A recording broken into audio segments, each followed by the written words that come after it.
Ramona the Brave, Beverly Cleary. Chapter 2. Mrs. Quimby's Secret. Mrs. Quimby, wearing a dress instead of old slacks, had gone off on another mysterious errand. She promised not to be away long, and Beezus and Ramona had promised to stay out of trouble while she was out, a promise easier for Beezus to keep than for Ramona. Beezus disappeared with a book into the room the girls shared.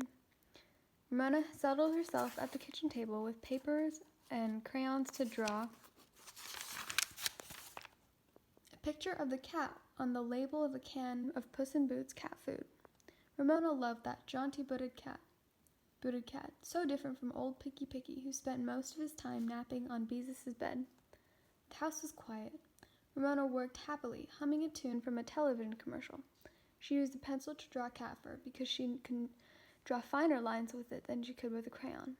She used crayons for Puss in Boots' clothes, but when she came to his boots, she discovered her red crayon was missing.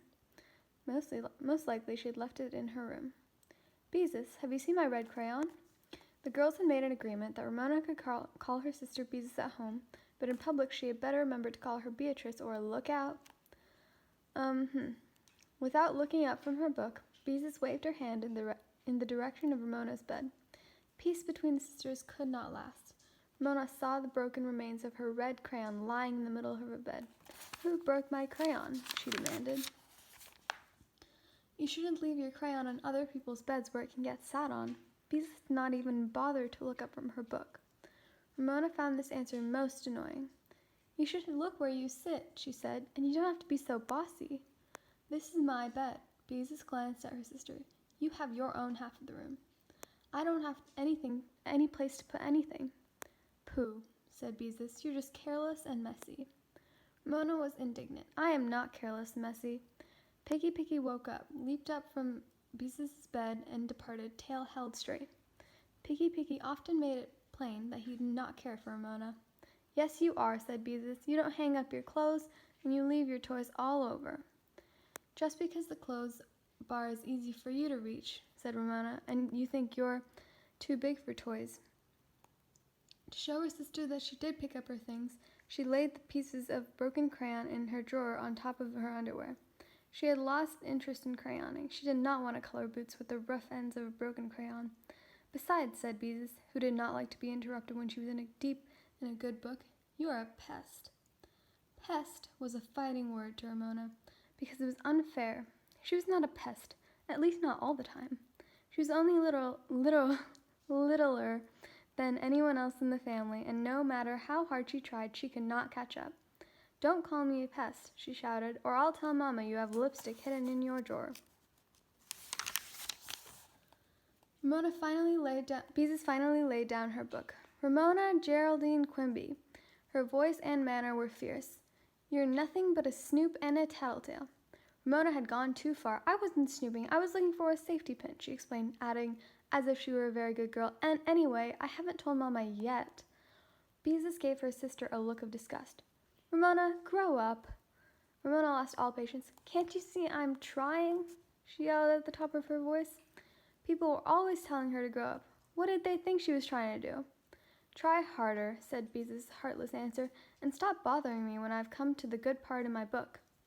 Ramona shoved aside her stuffed animals and threw herself on her bed with Wild Animals of Africa, a book with interesting pictures but without the 3 grown-up words. Gas, motel, and burger, which she had taught herself from signs but was unable to find in books.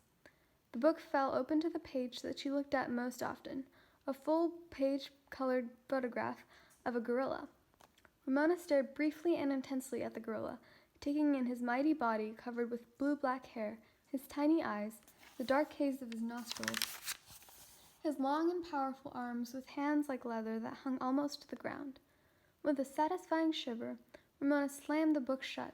She wouldn't want to meet that old gorilla coming down the street or swinging through the trees of the park. She let the book fall open again.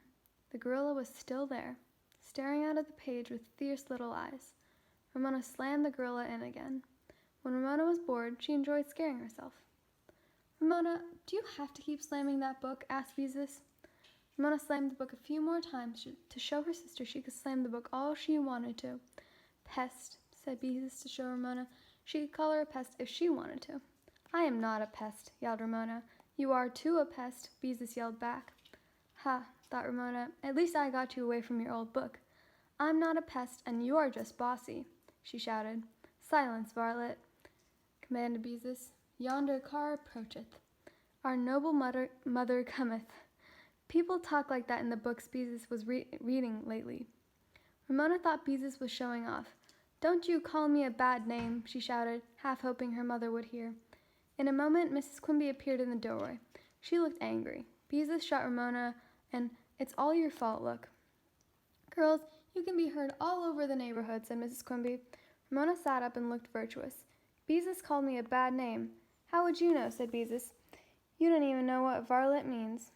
Mrs. Quimby took in the two girls on their rumpled beds. Ramona's toys leaped in the corner, the overflowing dresser. Then, when she spoke, she said an astonishing thing. I don't blame you girls one little bit for bickering so much. This room is much too small for two growing girls, so of course you get on one another's nerves. The sisters looked at each other and relaxed. Their mother understood. Well, we're going to do something about it, Mrs. Quimby continued. We're going to go ahead and build that extra bedroom onto that house. Beezus sat up, and this time she was the one to slam her book shut. Oh, Mother, she cried, are we really? Ramona understood the stress on that last word. The extra room had been talked about for so long that neither sister believed it would actually be built. Mr. Quimby had drawn plans for knocking out the back of the closet where the vacuum cleaner was kept and extending the house into the backyard just enough to add a small bedroom with the closet turned into a hall leading into it. Ramona had heard a lot of uninteresting grown-up talk about borrowing money from a bank to pay for it, but nothing had ever come of it. All she understood was that her father worked at something that sounded boring in an office downtown, and there was never quite enough money in the Quimby family. They were certainly not poor, but her parents worried a lot about taxes and college educations. Where will we get the money back to pay the bank? Asked Beezus, who understood things better than Ramona. Mrs. Quimby smiled, about to make an important announcement. I have a job that begins just as soon as school starts. A job, cried the sisters. Yes, said their mother. I'm going to work from 9 in the morning till 2 in the afternoon in Dr. Perry's office. That way I can be here when Ramona gets home from school. And on my way from home, from talking to Dr. Perry, I stopped at the bank and arranged to borrow the money to pay for the room. Oh, Mother, Beezus was all enthusiasm. Dr. Perry was the woman who had given the girls their checkups and their shots ever since they were born. Just think, you're going to be liberated. Ramona was pleased by the look of amusement that flickered across her mother's face. Ramona wasn't the only one who said things grown-ups thought funny. That remains to be seen, said Mrs. Quimby, and depends on how much help I get from you girls. And you'll get to see all the darling babies. Beezus loved babies and could hardly wait until she was old enough to babysit. Oh, Mother, you're so lucky. Mrs. Quimby smiled. I'm going to be Dr. Perry's bookkeeper. I'm going to be taking care of babies. Ramona was less enthusiastic than Beezus. Who will take care of me if I get sick? She wanted to know.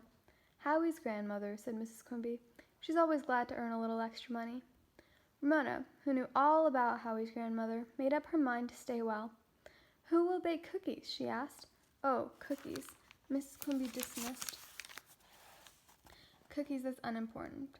We can buy them at the store. You can bake them from a mix. You're old enough now. I might burn myself, said Ramona darkly. Not if you're careful. Mrs. Quimby's good spirits could not be budged. Suddenly, Ramona and her sister exchanged an anxious glance, and each tried to speak faster than the other. Who gets the new room? They both wanted to know. Ramona began to feel unhappy and left out before her mother had a chance to answer. Beezus always got everything because she was older. Beezus got to stay up later. She got to spend the night at Mary Jane's house and go away to camp. She got most of the new clothes, and when she'd outgrown them, they were put away for Ramona. There was no hope. Now, girls, said Mrs. Quimby, don't get all worked up. Your father and I talked this over a long time ago and decided you will take turns. Every 6 months you will trade. Ramona had a quick word with God. Who gets it first? She asked, anxious again. Mrs. Quimby smiled. You do. Mother, wailed Beezus. Couldn't we at least draw straws? Mrs. Quimby shook her head. Ramona has a point when she says she never gets anything first because she is younger. We thought this time Ramona could be first for a change. Don't you agree that's fair?" "Yes," shouted Ramona. "I guess so," said Beezus. "Good," said Mrs. Quimby, the matter settled. "Is a man going to come and really chop a hole in the house?" asked Ramona. "Next week," said her mother. Ramona could hardly wait. The summer was no longer boring. Something was going to happen after all. And when school started, she would have something exciting to share with her class for show and tell. A hole chopped in the house.